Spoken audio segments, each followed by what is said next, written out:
bitootessa 21 bara 2022 akka lakkoofsa Itoophiyaatti immoo bitootessa 12 bara 2014 qabatee dhiyaateera. Kan isin keessummeessu Bafqaaduu Muradaati. Qophii keenya har'aa kan guyyaa wixataa kan jalqabnu oduudhaan gara oduutiin dabarsaa jaallanneetu oduu kana isin dhiyeessa dhiyaadha.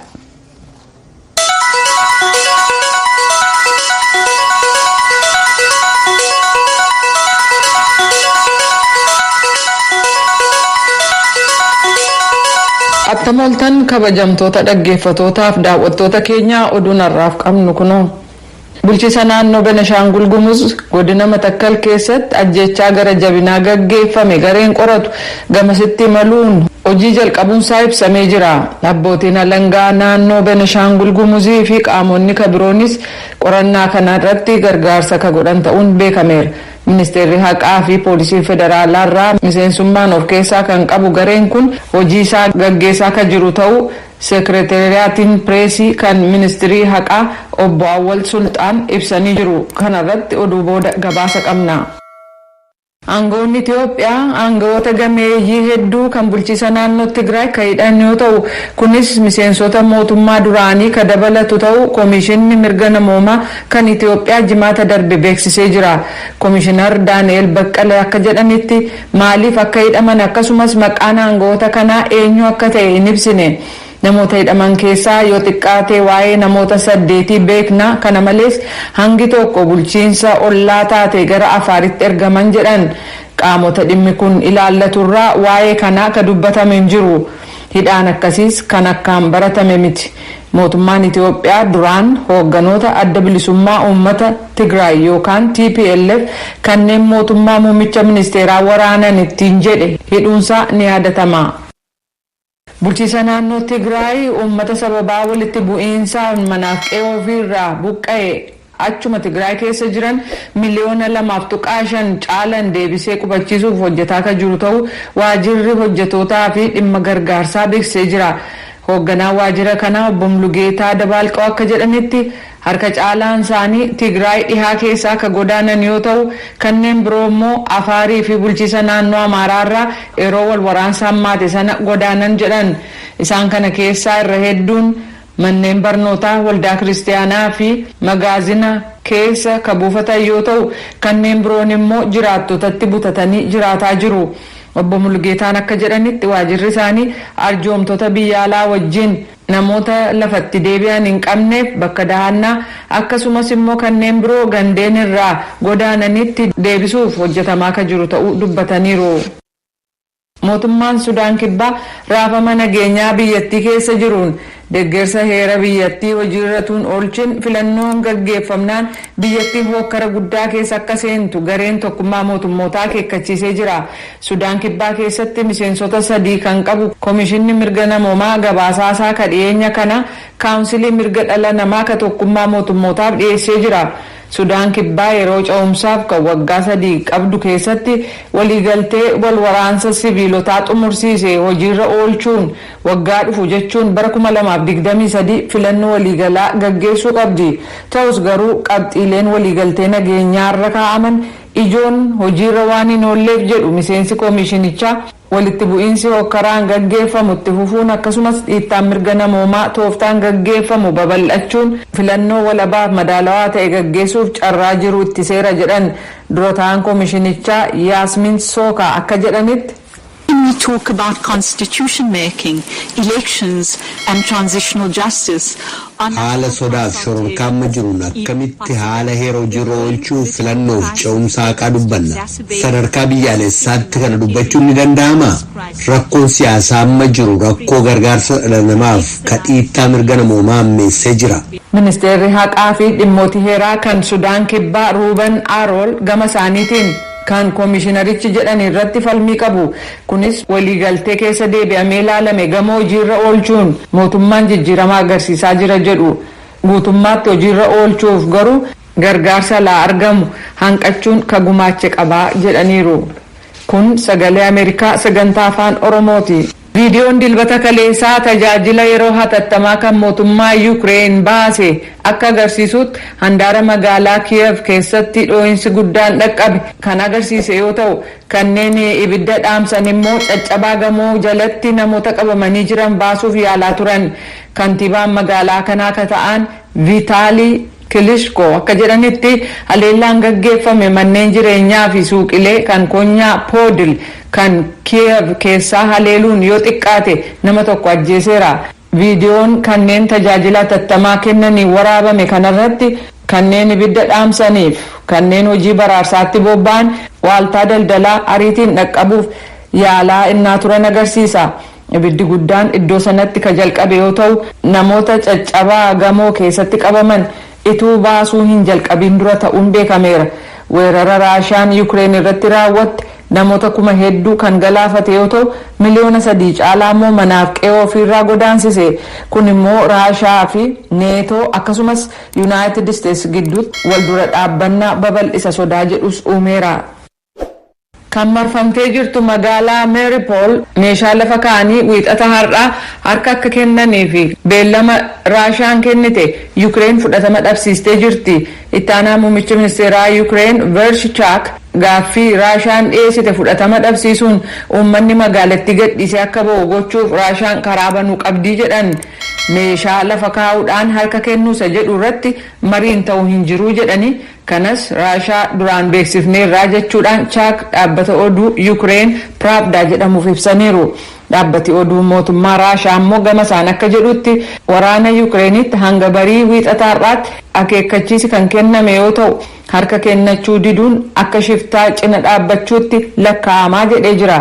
Gamtaa Awurooppaaf aangawaan imaammata alaa kan ta'an Joosef Borrell tarkaanfii Raashaan magaalaa Mariupol irratti fudhatte hamaadha jedhanii jiru. Oduun ammaaf qabnu kanuma.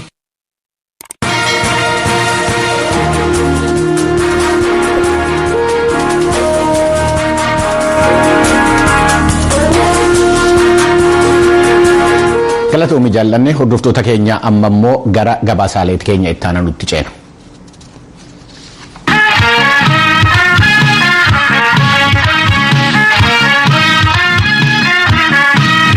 Mootummaan naannoo Beenishaangulii fi aanga'oonni sosochii dimokiraatawaa uummata gumuz yookaan goodiin gidduu isaaniitti araara buusuu fi nagaa buusuudhaaf kan hojjetan ta'uu isaanii beeksisaniiru. Araarichi sanbata darbe magaalaa Kamaashii keessatti kan taasifame ta'uu kan dubbatan hoogganaan waajjira koominikeeshinii naannoo Beenishaangul Gumuz hojiin araara buusuudhaan nagaa deebisuu godina Kamaashii keessatti akka itti fufus sagalee Ameerikaatti himaniiru. Naakoor Malkaatu gabaasa kan harkaa qaba taanee dhiyaata. Hoogganaan waajjira koominikeeshinii mootummaa naannoo Beenishaangul Gumuz obbo Mallasa Bayyana sagalee Ameerikaatti akka himanitti araarri kun kan raawwatame magaalaa Kamaashii keessatti yommuu ta'u aangawoota sosochii dimokiraatawaa uummata Gumuzii fi hidhattoota gidduutti jedhan. Araarri kan raawwatames haala duudhaaf aadaan naannichaa eeyyamuuni jechuun dubbatan obbo Mallasan. Kullum መንግስት ጋር መነጋገር እንፈልጋለን. Gaaffichi gama aangawoota guudeeniin kan dhiyaate yommuu ta'u aangawootni guudeen kanaan dura hidhattoota bobbaasuun nagaa wareessuudhaan shakkamanii hidhaman durataa paartichaa obbo Giraany Guddataa fi itti aanaa isaanii obbo Darbuu Faranjii dabalatee akka gadhiisamaniif akkasumas akka hidhattoota waliin mari'atanii gara nagaatti dhufan mari'annee haaluma kanaan tattaaffii abbootii gadaa abbootii amantiif qaamolee hawaasaa kanneen biroon taasifameen bakka aangawootni mootummaaf geggeessitootni guudeenii fi hidhattootni isaanii hedduu argamanitti araarri bifa aadaa fi duudhaan keenya eeyyamuun isaanis dhiifama gaafatanii qalmi laga biratti raawwate akkasumas galma keessattis mari'atamee araarri bu'ee jira. Kuni rakkoo fi ofumaan hiikkachuuf fakkeenya isa guddaadha jennee amanna jechuun dubbatan. Durataan guudeen obbo Giraany Guddataa eenyatti hidhaa keessaa gadi lakkifamuu isaanii dubbatanii waan ijoo araarri kun ittiin raawwatameef jedhan akkasitti ibsu. በሁለቱ ዞኖች እና በቤንሻንጉል ጉሙዝ ክልል ያለው ዞኖች haalli nageenyaa Matakkalii fi Kamaashii waggoota 3 darbe keessa ture rakkisaa ture. Rakkoo kanaaf ammoo furmaatni marii malee qawwee walitti dhukaasuu akka hin taane mari'annee hidhattoota illee nagaan gara hawaasaatti deebisuuf haal dureen taa'e geggeessitoota guudeen mana hidhaa jiran hiiksisuu fi mootummaa wajjin mari'achuun akka raawwatamu kan taasifame. Asiis kan du'u Gumuzi kan achiis du'u Gumuz waan ta'eef walajjeesuun furmaata waan hin finneef nutis mana hidhaatii gadhiifamnee kunoo akka aadaa keenyaatti mootummaa wajjin araara geggeessinee jirra jechuun dubbatan. Hoogganaan waajjira dhimmoota kominikeeshinii mootummaa naannoo Beenishaangul Gumuz obbo Mallasan araarri uumamuun isaa nagaa waaraa fiduudhaaf ni fayyada erga jedhaniin booda godina Matakkalittis araarri adeemsifamu itti fufaa jedhan. Godina Kaamaashiif Matakkal keessatti sochiiwwan hawaas dinagdee addaan citanii turan akka itti fufanii fi namootni qe'ee ofiirraa buqqaasaman akka gara qe'ee isaaniitti deebi'an gochuunis hojii itti fufuu jechuun dubbatu obbo Mallasan. እርቁ ከወረደ በኋላ ሰላም ከሰፈነ በኋላ erga araarri bu'ee nagaa waaraa argame booda manneen barnootaa barbadaa'an iddootti deebisuun akka barattootni mana barumsaatti deebi'an gochuun hojiin jalqabame itti fufa. Amma gannillee dhufaa waan jiruuf hojiileen misooma qonnaa akka jalqabamanii fi bu'uuraaleen misoomaa mancaan akka hojjetaman gochuunis akkasuma amma haala ittiin hojiiwwan misoomaa kunneen hojjetamaniif deeggarsi argamu irratti hojiin odeeffannoo adda baasuu hojjetamaa jira jechuun dubbatan. Durataan Guhudeen obbo Giraany Guddataas gama isaaniitiin kana booda mootummaa fi hidhattoota isaanii jidduutti qawween hin dhukaasamu jechuun dubbatu. የወሰንነው አንደኛ ቅድሚያ መንገድ ተዘግተው የነበሩ መንገዶች murtoo nuti mootummaa wajjin irra geenye akka daandiin banamuu fi namaaf konkolaataan akka socho'u waliin murteessinee jirra. Araara kana qaama hawaasaa gara gajjallaa jiru beeksisuun akka sagaleen qawwee hin dhaga'amne illee gochuuf waliif gallee jirra. Akka namootni qe'ee ofiirraa buqqa'an deebi'an illee akkasuma walii gallee jirra jechuun dubbatan.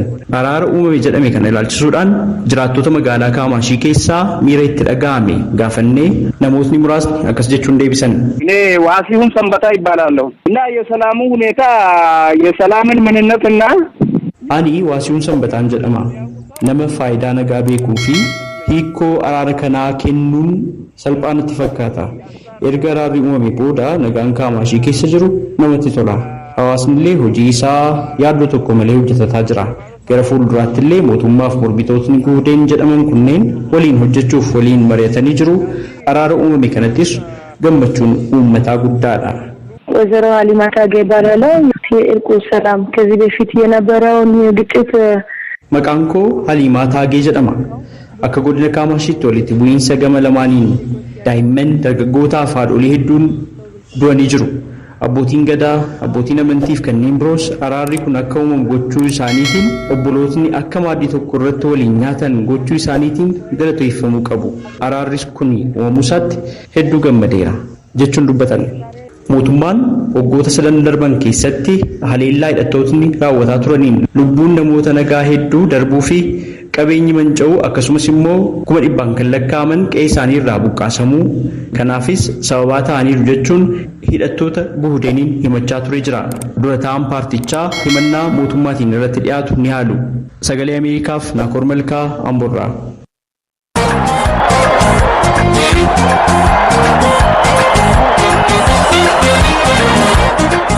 Artistoonni Keeniyaa warri aartii harkaa hojjetan oomishni chaayinaa irraa galu gabaa nu dhabsiiseera jechuudhaan chaayinaa komachaa jiru. Gabaasa Viiktooriyaa Amaangoo artistoota Keeniyaa haasofsiisuudhaaf qindeessite tujubeen akka itti dhiyeessiteetti. Keeniyaa keessaa bal'inaan hojii ogummaa harkaatiin kan beekamu Juwaakaalii kurna tokkoof ogeessota harkaa 7,000 oliif mala galii ittiin jiraatan ta'ee tureera. Joorgee Machaariyaa aadaadhaan afaan Suwaahiliin Jiikos jedhamuun kan beekaman Gemmoocilee kurna 4f hojjetaa turan. Oomishaawwan chaayinaadhaa galan daldala isaanii dura addaan kutuu dubbatu. If you suggest the aluminium or the stainless steel ones, they just keep on asking for the non-stick furias. So that's why we prefer having the non-stick furias over there. Jiikos chaayinaadhaa dhufuun nu miidhaa jira. Sababiin isaas utuu isaan hin jalqabin dura hedduu gurguraa turre. Amma akka durii gurguraan jiru. Jarri kan keenyarra rakasa garuu kan chaayinaarraa dhufu kan keenyan caalu keenya dhugumatti gaariidha jedhan. Ragaan biyyoolessaa akka mul'isutti Keeniyaan bara 2021 keessa oomishaawwan Chaayinaa irraa galaniif maallaqa doolaara biliyoona 4tti hedamu baasteetti. Keeniyaan Chaayinaa irraa daldala oomishaawwanii hedduu argatti. Meeshaalee doolaara biliyoona 1.5 baasullee gabaa Eeshiyaaf ni dhiyeessiti. Daldaltoonni meeshaa mana keessaa biyya alaatii dhufan gurguran kan akka Magdaleen VV akka jedhanitti fayyadamtoonni meeshaalee waatti bilcheessan kan waa ittiin qaban kajabanaa afaan Suwaahiliin sufuriyaa jedhamuun beekaman barbaadu jedhan. Daldala sadarkaa addunyaa irratti kan gaggeeffame qorannaan gamtaa Afrikaa ardiin Afrikaa meeshaalee Chaayinaaf gabaasa guddicha ta'uusaa adda baasee jira. Fayyadamtoota lammiiwwan Keeniyaa hanga tokkoof meeshaaleen rakasa ta'an adda addaa hedduun filannoo isaaniiti. Hayyoonni dinagdee akka jedhanitti Keeniyaa keessaa warshaan jabanaaf teeknooloojii hanqachuun irra hedduun oomishaawwan harkaan biyya keessatti hojjetaman gabaarraa dhabamsiisu. Tikuu shaa gabaa Chaayinaa irraa bu'aa guddaa argata. Shaan avokaadoo mana cabbiitti gogsame konteenarii 100 alatti kan ergu yoo ta'u waggaatti namoota biliyoona 1.4 waliin ga'a. Now we have avocados, but it's got to be very high quality, very big volume. And a lot of us are not ready for that scale of business. Amma avokaadoo qabna. Garuu qulqullinni isaa sadarkaa olaanaa ta'uu qaba. Hedduus ta'uu qaba. Hedduun keenya daldala akkas guddatuuf qophii miti. Daldala guddaadha. Investmentii guddaa barbaada. Gabaa ilaalcha guddaa barbaadudha. Chaayinaan kanneen Keeniyaatti oomisha ergan keessaa sadarkaa 11ffaarra kan jirtu yoo ta'u bara 2020 daldala biyya alaa waliigalaa 100 keessaa 2.3 kan qabatte ta'uu ragaan biyyoolessaa ibsee jira. Ogeessonni hojii harkaa Keeniyaa gabaa isaanii deebisanii argachuuf abdatanis yaaluuf yeroo dheeraa fudhata.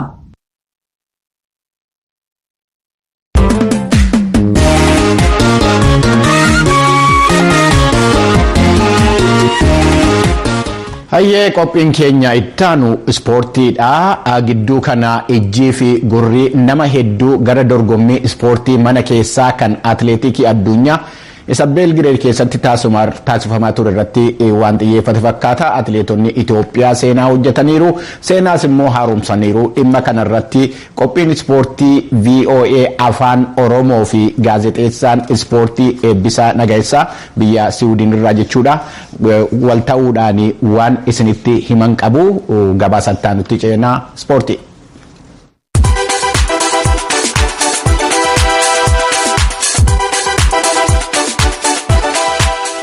Waldorgommiin atileetiksii addunyaa kan mana keessaa marsaa 18ffaan jimaata darbee kaasee biyya Sarbiyaa magaalaa Beelgireed keessatti taasifameera. Dorgommii kana irratti Itoophiyaan fiigicha meetirii 800, meetirii 1500 fi meetirii 3000 durbaa fi dhiiraan hirmaatteetti. Itoophiyaan dorgommii kana irratti kan hirmaachuu jalqabde akka lakkoofsa Awurooppaatti bara 1989 kaaseeti. Magaalaa biyya Hangaarii Budaapest keessatti isa qophaa'e irratti yeroo jalqabaatiif kan hirmaatte. Hirmaannaan Itoophiyaa baranaa marsaa 17ffaadhaaf.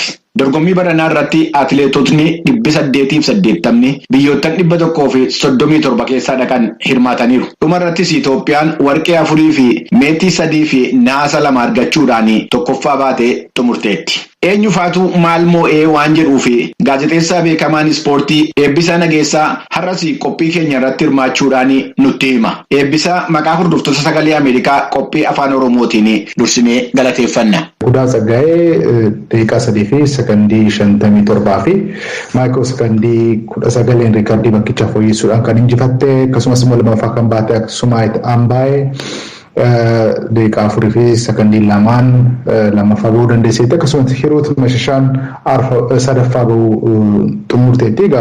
Egaa riikardiin atileet Galatee Burqaa bara 2008 qabamee turedha kan atileet Gudaaf kan fooyyessuu dandeesse.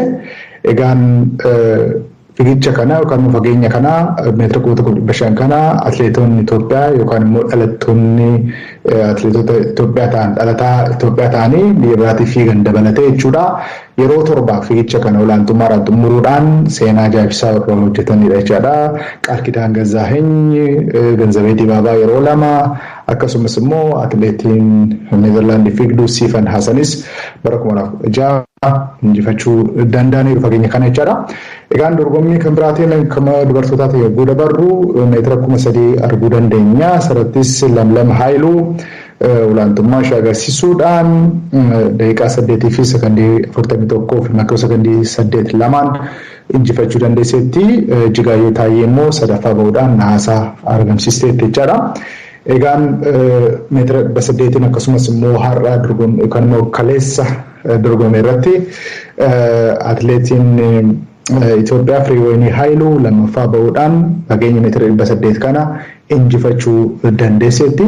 Olaantummaan agarsiisan baay'ee kan nama boonsuu fi tiim ispiriitiin yookaan immoo hojiin gareen hojjetamaa ture fageenyawwan meetira 500 hanga 800 jiru kana keessatti dubartootaanis dhiiraanis kan agarre olaantummaa galmeessuudhaaf hojiin garee akkaataa gaariitiin agarsiisuu isaanii kan mul'isudha jechaadha. Gama dhiiraatiin yogguu dabarru dorgommii kaleessa dorgommii keessumaa riikardii bakkichaa kan fooyyessee atileetiin jabaan Saamu'eel Tafarraa olaantummaa gaarii agarsiisuudhaan meetira 1,500 riikardii bakkichaa fooyyessuu danda'eera. Daqiiqaa 3 fi sekondii 32 fi maayikiroo sekondii 77 jechaadha. Atileetiin Noorweey Jaaqoob lammaffaa baheera. Akkasumas immoo atileetiin Keeniyaa Abel Kipsaak sadaffaa bahuudhaan xumuraniiru.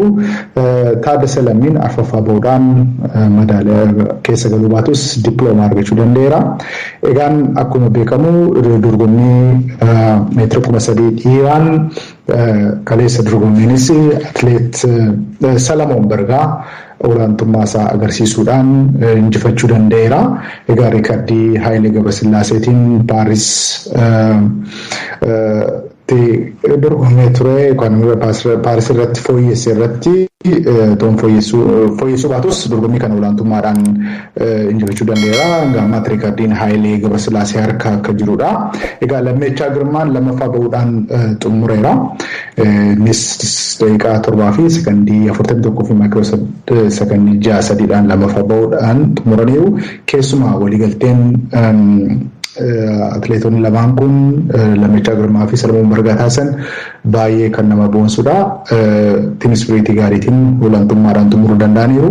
Egaan akkuma beekamu bara waggaa furdura yoomiif qajeelchaan dorgommii kana mo'achuu isaa kan yaadatamudha.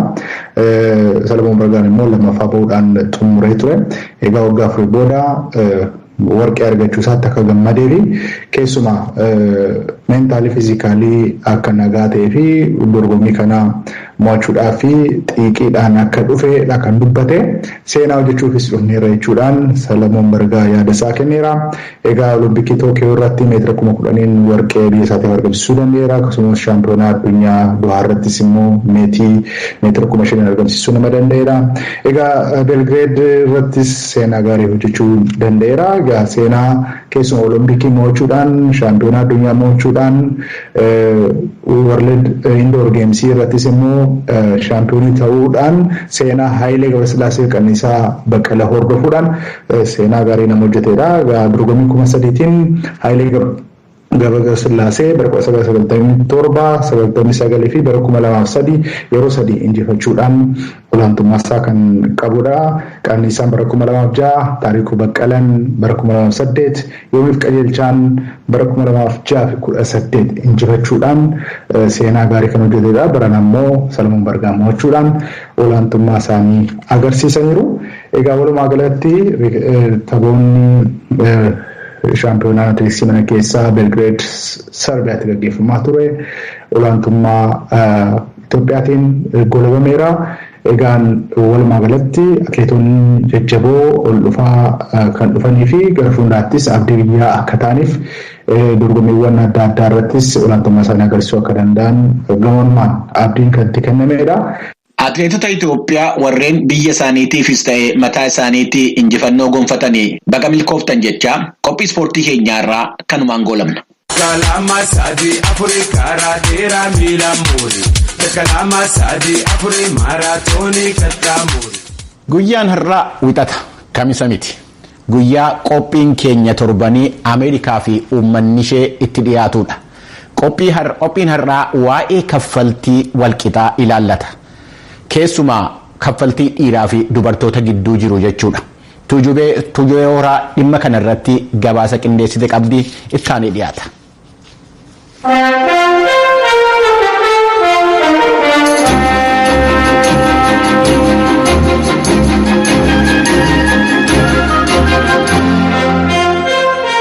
Dameewwan adda addaa industirii nyaataaf saayinsii dabalatee dubartoonni lammiiwwan Ameerikaa mindaa isaan argatan kan warra dhiiraatii gadi. Giddugaleessaan dubartiin lammii Ameerikaa tokko $1 dhiirri argatu keessaa saantima 83 qofa argatti. Addaddummaan isaa innumaa dubartoota gurraachaa, dubartoota lammiiwwan Ameerikaa ganamaaf warreen Laatiinoo kanneen dubartoota Eeshiyaa hawaasa sabxiqqaalee ta'aniif immoo addaddummaan jiru daranuu guddaadha. Guyyaan irraa guyyaa kaffaltii walqixxeeti.